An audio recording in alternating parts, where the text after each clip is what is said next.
Prime Asia বিশ্ববিদ্যালয়ের শিক্ষার্থী জাহিদুল ইসলাম পারভেজ হত্যার ঘটনায় ৩ জনকে গ্রেপ্তার করেছে পুলিশ।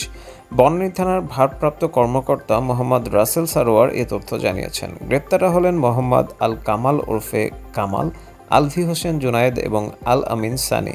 গত শনিবার বনানীতে নিজ বিশ্ববিদ্যালয়ের সামনে খুন হন পারভেজ।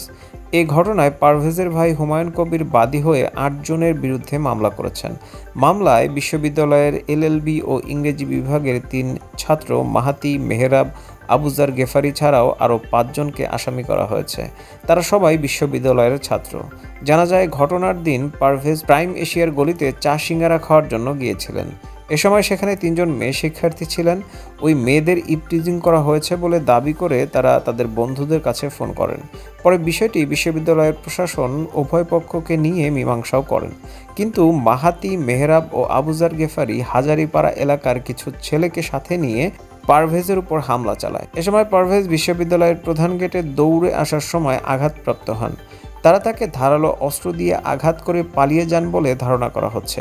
এদিকে ওই হত্যাকাণ্ডে বৈষম্য বিরোধী ছাত্র আন্দোলনের ৫ জন জড়িত বলে দাবি করেছেন ছাত্রদল সভাপতি রকিবুল ইসলাম রকিব।